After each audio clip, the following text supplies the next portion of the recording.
मनाया जा रहा है जन्माष्टमी का पर्व। राष्ट्रपति, उपराष्ट्रपति, प्रधानमंत्री और मुख्यमंत्री ने दी देशवासियों को बधाई।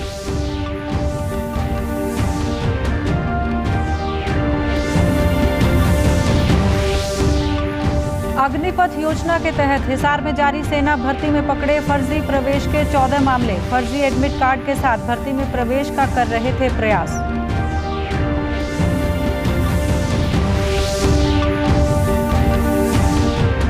हथनीकुंड डैम की प्राथमिक रिपोर्ट को मुख्यमंत्री ने दी मंजूरी। केंद्रीय जल आयोग और 5 राज्यों को भेजी जाएगी हथनीकुंड डैम से जुड़ी प्राथमिक रिपोर्ट।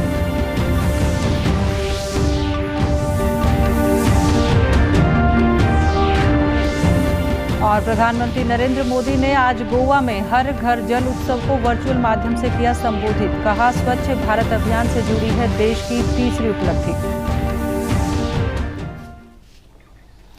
नमस्कार, मैं मंजू सिंधु और अब खबरें विस्तार से। प्रधानमंत्री नरेंद्र मोदी ने आज हर घर जल उत्सव पर देशवासियों को संबोधित किया। प्रधानमंत्री ने कहा कि आज देश के 10 करोड़ ग्रामीण परिवार पाइप द्वारा स्वच्छ जल की सुविधा से जुड़ चुके हैं। ये हर घर जल पहुंचाने की सरकार की बहुत बड़ी सफलता है। ये सबका प्रयास का बेहतरीन उदाहरण भी है। प्रधानमंत्री ने कहा कि देश में और विशेषकर गोवा ने आज एक बहुत ही अहम उपलब्धि हासिल की है। आज गोवा देश का ऐसा पहला राज्य बन गया है जिसे हर घर जल प्रमाणित किया गया है। दादर नगर हवेली और दमन व दीव भी हर घर जल प्रमाणित केंद्र शासित राज्य बन गए हैं। जिन विशाल लक्ष्यों पर काम कर रहा है उससे जुड़ी 3 अहम पड़ाव हमने आज पार किए हैं। पहला पड़ाव, आज देश के 10 करोड़ ग्रामीण परिवार पाइप से स्वच्छ पानी की सुविधा से जुड़ चुके हैं। 10 करोड़ ग्रामीण परिवार एक घर जल पहुंचाने की सरकार के अभियान की एक बहुत बड़ी सफलता है। आज गोवा देश का पहला राज्य बना है जिसे हर घर जल सर्टिफाई किया गया है। दादरा नगर हवेली एवं दीव और दमन भी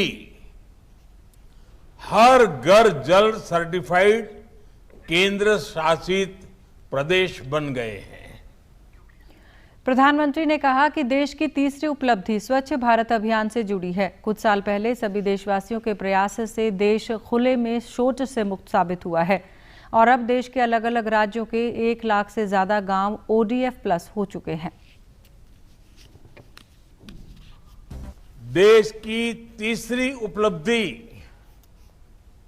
स्वच्छ भारत अभियान से जुड़ी है। कुछ साल पहले सभी देशवासियों के प्रयासों से देश खुले में शौच से मुक्त घोषित हुआ था। इसके बाद हमने संकल्प लिया था कि गांवों को ODF+ बनाएंगे, यानी community toilets, plastic waste management, grey water management. Agnipath योजना के तहत हिसार में चल रही सेना भर्ती में शुक्रवार को फर्जी प्रवेश के 14 मामले पकड़े गए। आरोप है कि इन उम्मीदवारों के द्वारा नकली या छेड़छाड़ कर बनाए गए एडमिट कार्ड के साथ भर्ती में प्रवेश का प्रयास किया गया था। सेना भर्ती कार्यालय के प्रवक्ता ने बताया कि सेना भर्ती रैली अपने मध्य में पहुंच गई है और फतेहाबाद की 3 तहसीलों के उम्मीदवारों ने शुक्रवार को रैली में भाग लिया। नकली या छेड़छाड़ किए गए एडमिट कार्ड के साथ प्रवेश के प्रयासों में बढ़ोतरी हुई है। भर्ती प्रक्रिया में सतर्कता व पारदर्शिता के कारण ये मामले पकड़े जा रहे हैं। भर्ती कार्यालय की ओर से आगाह किया गया है कि ऐसी धोखाधड़ी करने वालों के खिलाफ सख्त कार्रवाई की जाएगी। हरियाणा के मुख्यमंत्री मनोहर लाल ने गुरुवार को हथनीकुंड डैम की प्राथमिक रिपोर्ट को मंजूरी दे दी है। उन्होंने सर्वप्रथम डैम से संबंधित समीक्षा बैठक ली। इसके पश्चात हरियाणा सिंचाई एवं जल संसाधन विभाग द्वारा तैयार की गई प्राथमिक रिपोर्ट को केंद्रीय जल आयोग के समक्ष भेजने को मंजूरी दी। जल आयोग के अतिरिक्त ये रिपोर्ट 5 राज्यों में भी भेजी जाएगी। उन्होंने कहा कि हथनीकुंड डैम हरियाणा सरकार का एक महत्वाकांक्षी प्रोजेक्ट है। बैठक के दौरान मुख्यमंत्री ने कहा कि पानी धरती का एक अमूल्य तत्व है। हर वर्ष बारिश के दिनों में पानी बर्बाद होता है और यमुना नदी के क्षेत्र में बाढ़ आती है।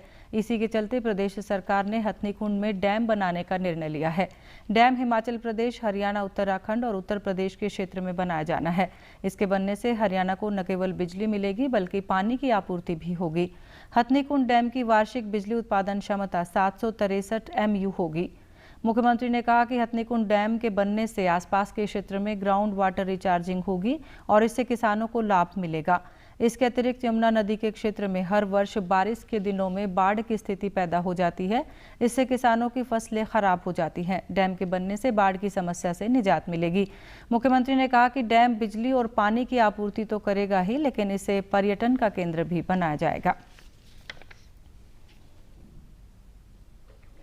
भगवान श्री कृष्ण का जन्मोत्सव जन्माष्टमी आज देश के विभिन्न भागों में श्रद्धा और आस्था के साथ मनाया जा रहा है। मंदिरों में भगवान श्री कृष्ण के दर्शन और पूजा अर्चना के लिए श्रद्धालु लगातार पहुंच रहे हैं।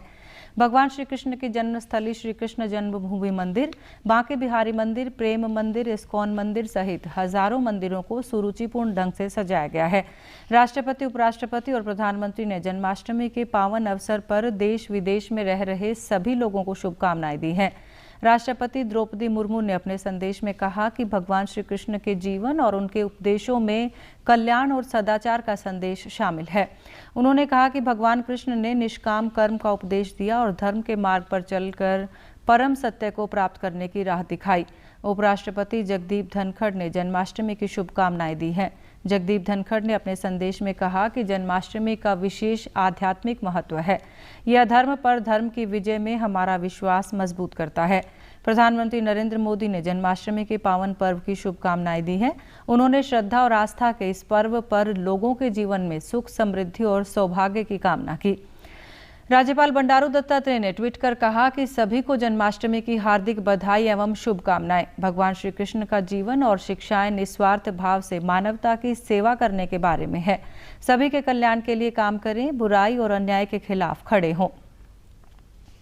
मुख्यमंत्री मनोहर लाल ने ट्वीट कर कहा कि श्रीमद् भागवत गीता के उपदेशक, आदर्श दार्शनिक, निश्चल प्रेम एवं निस्वार्थ मैत्री के प्रतीक भगवान श्री कृष्ण के अवतार दिवस श्री कृष्ण जन्माष्टमी की सभी देशवासियों को हार्दिक शुभकामनाएं।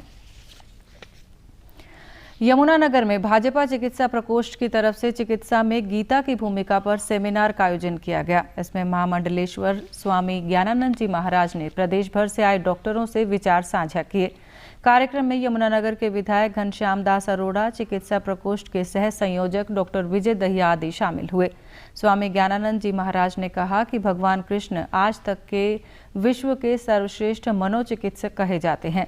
उन्होंने कहा कि जहां जहां इस तरह की डिबेट हुई है, वहां डॉक्टरों के व्यवसाय में सेवा का भाव नजर आने लगा है। वे गरीब मरीजों की सहायता करने लगे हैं। उनमें रोगियों के प्रति संवेदनाएं जगी हैं, दृष्टिकोण बदला है। उन्होंने श्री कृष्ण जन्माष्टमी पर लोगों को बधाई देते हुए कहा कि श्री कृष्ण का जन्म अंधकार से प्रकाश की प्रेरणा बनकर आया। उनका जन्म ऐसे ही समय में हुआ जब अंधकार था और जैसे ही जन्म हुआ सब तरफ प्रकाश ही प्रकाश हो गया। तो में पूरी मानवता के लिए अवतार है, सद्भावनाओं का अवतार है, सेवा भावनाओं का अवतार है। प्रारंभ से ही देखें, उनका अवतार अंधकार से प्रकाश की प्रेरणा का अवतार है। अर्धरात्रि में और वो भी अंधेरी रात्रि में उनका आना और प्रकाश बन कर के आना और अपने जीवन के माध्यम से परित्राणाय साधुनां विनाशाय च दुष्कृताम् अर्थात बुराइयों के अंधकार को मिटाना और अच्छाइयों के प्रकाश को फैलाना, वो अवतार का जो मूल भाव है वो आज समय की विशेष आवश्यकता है। इस अवसर पर प्रसिद्ध डॉक्टर मार्कंडेय आहूजा और भाजपा चिकित्सा प्रकोष्ठ के सह संयोजक डॉक्टर विजय दहिया ने कहा कि जिस तरह भगवान श्री कृष्ण ने गीता में अर्जुन को उपदेश दिया था, जो अर्जुन ने बड़े ही धैर्य से सुना, उसी तरह डॉक्टर को भी रोगी की बात धैर्य से सुननी चाहिए, उनका उत्तर धैर्य से देना चाहिए, उनकी समस्या का समाधान करना चाहिए। से व्यवहारिक भूमिका हर क्षेत्र में है, तो चिकित्सा के क्षेत्र में गीता की भूमिका कैसे हो सकती है, डॉक्टर पेशेंट की रिलेशनशिप कैसी हो, ये सबसे महत्वपूर्ण मुद्दा है। आजकल के चिकित्सक और रोगी की जो आपस का रिश्ता है वो आजकल तार तार होता जा रहा है, और गीता के माध्यम से हम उस रिश्ते को पुनः सुदृढ़ कैसे कर सकते हैं, ये महत्वपूर्ण है जो आज के चिंतन में से निकल कर आएगा। कि गीता का क्या महत्व है एक डॉक्टर चिकित्सक की सेवाओं में, चिकित्सक के जीवन में, ये बहुत अच्छी तरह से जो है स्वामी ज्ञानानंद जी ने, डॉक्टर मार्कंडेय आहूजा ने समझाया, और सभी ने शांत भाव से इसको सुना। राष्ट्रव्यापी कोविड टीकाकरण अभियान सफलतापूर्वक चल रहा है। वहीं कोविड प्रिकॉशन डोज का एक और विकल्प मिल गया है। देश में बनी स्वदेशी वैक्सीन कॉर्बेवैक्स को आप प्रिकॉशन डोज के रूप में भी लगवा सकते हैं। ये वैक्सीन काफ़ी प्रभावी है और कॉर्बेवैक्स कोई भी प्रिकॉशन डोज के रूप में लगवाई जा सकती है, चाहे व्यक्ति को दोनों डोज कोवैक्सीन या कोविशील्ड की लगी हो। इस संबंध में डीडी न्यूज़ ने नीति आयोग के सदस्य डॉक्टर वी.के. पॉल से खास बातचीत की। वैक्सीन जो है, ये नया वैक्सीन जुड़ा है हमारे कार्यक्रम में, हम बच्चों में लगा रहे हैं कुछ महीनों से, लेकिन अब प्रिकॉशन डोज में भी कॉर्बेवैक्स वैक्सीन लिया जा सकता है। अभी तक हम कह रहे थे कि जो पहले वैक्सीन मिला वही आप प्रिकॉशन में भी लगाइए। तो कोवैक्सीन जैसे मैंने लिए थे 2 डोज, तो मैंने कोवैक्सीन लगाया। कोविशील्ड जिसको मिला है वो कोविशील्ड ले रहे थे। ये उस समय की बात है जब हमारे पास नया विकल्प नहीं था। अब एक विकल्प उपलब्ध हो गया है कि चाहे मुझे कोवैक्सीन मिला हो या आपको कोविशील्ड, हम अब कॉर्बेवैक्स वैक्सीन प्रिकॉशन डोज की तरह लगा सकते हैं। इसको हम कहते हैं कि हेटेरोलोगस बूस्ट की तरह। फतेहाबाद की सिविल सर्जन डॉक्टर सपना गहलावत ने वीडियो कॉन्फ्रेंस के माध्यम से जिले के सभी चिकित्सा अधिकारियों को 22 से 27 अगस्त तक चलने वाले विशेष टीकाकरण अभियान के संबंध में आवश्यक दिशा निर्देश दिए। डॉक्टर सपना गहलावत ने बताया कि विभिन्न प्रकार की बीमारियों की रोकथाम के लिए 22 से 27 अगस्त तक विशेष टीकाकरण अभियान चलाया जाएगा। उन्होंने कहा कि टीकाकरण का 100% लक्ष्य हासिल करना है। इस विशेष अभियान के तहत सभी चिकित्सा संस्थानों में टीकाकरण किया जाएगा। सिविल सर्जन ने कहा कि सभी विद्यालयों में भी शिविर लगाकर बच्चों का टीकाकरण किया जाएगा। इस दौरान कोविड-19 से बचाव के लिए विशेष ध्यान देकर 100% लक्ष्य हासिल किया जाएगा। इसी प्रकार 0 से 2 वर्ष तक के बच्चों का टीकाकरण किया जाएगा। प्रधानमंत्री नरेंद्र मोदी 24 अगस्त को ग्रेटर फरीदाबाद के सेक्टर 88 में बनने वाले 2600 बेड के अमृता अस्पताल का उद्घाटन करेंगे। इस अस्पताल का निर्माण एवं संचालन माता अमृतानंदमयी देवी मठ द्वारा किया जा रहा है। कार्यक्रम में माता अमृतानंदमयी देवी सहित राज्यपाल बंडारू दत्तात्रेय और मुख्यमंत्री मनोहर लाल भी प्रमुख रूप से मौजूद रहेंगे।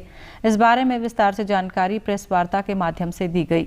इसमें अस्पताल के resident medical director doctor Sanjeev के सिंह और क्षेत्र के भाजपा विधायक राजेश नागर मौजूद रहे।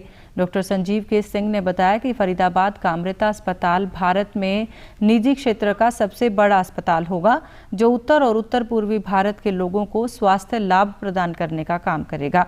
अस्पताल 4000 लोगों को प्रत्यक्ष अप्रत्यक्ष रोजगार देने का काम करेगा। डॉक्टर्स हैं, अभी करीब 250 के करीब डॉक्टर हमारे को ज्वाइन कर चुके हैं। इसमें हम इंटरनल ऑडिट करते हैं, जहाँ पे हर दिन का स्टे आईसीयू में या वार्ड में जस्टिफाई करना होता है, रैशनल प्रिस्क्रिप्शन फार्मेसी का देना होता है, रैशनल टेस्ट लिखना होता है। तो कोई भी डॉक्टर कैसे भी कुछ बैटरी ऑफ टेस्ट नहीं लिख सकता, जो कि उस पेशेंट के लिए अप्रोप्रिएट है वो लिखेगा, और एक पैरेलल ग्रुप है जो इसको रेगुलर ऑडिट करेगा। विधायक राजेश नागर ने बताया कि प्रधानमंत्री नरेंद्र मोदी ने 15 अगस्त को लाल किले की प्राचीर से अनुसंधान का मंत्र देश को दिया है। अमृता अस्पताल में अनुसंधान के लिए एक 7 मंजिला भवन समर्पित किया गया है। उद्घाटन के लिए आ रहे हैं 11 बजे, और उनके साथ हमारे गवर्नर और हमारे सीएम और काफ़ी जो यहाँ के आसपास के गाँवों के लोग हैं, उनको सबको बुलाया गया है। 1 करोड़ के करीब कवर्ड एरिया यहाँ पर है, और इसके जो हमारी संस्था है अम्मा की मठ जो है वही इसको ऑपरेट करेगा। ये 2600 के करीब बेड यहाँ पर हो जाएंगे जब फुली ऑपरेशन में आएगा, और 800 के करीब डॉक्टर होंगे, और 12000 के करीब पूरा जब ये फंक्शन में आ जाएगा स्टाफ होगा। बहुत कम रेट होंगे और हॉस्पिटल के कंपैरिजन में। अंत में इस बुलेटिन के मुख्य समाचार एक बार फिर। देश भर में मनाया जा रहा है जन्माष्टमी का पर्व। राष्ट्रपति, उपराष्ट्रपति, प्रधानमंत्री और मुख्यमंत्री ने दी देशवासियों को बधाई।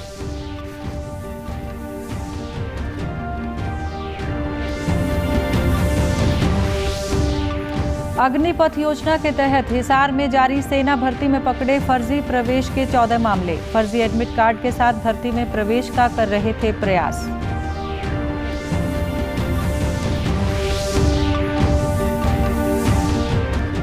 हथनीकुंड डैम की प्राथमिक रिपोर्ट को मुख्यमंत्री ने दी मंजूरी। केंद्रीय जल आयोग और 5 राज्यों को भेजी जाएगी हथनीकुंड डैम से जुड़ी प्राथमिक रिपोर्ट।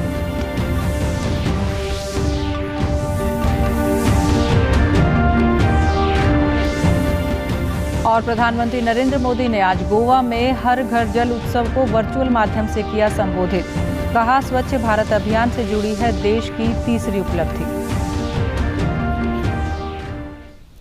समाचारों में आज के लिए इतना ही। नमस्कार।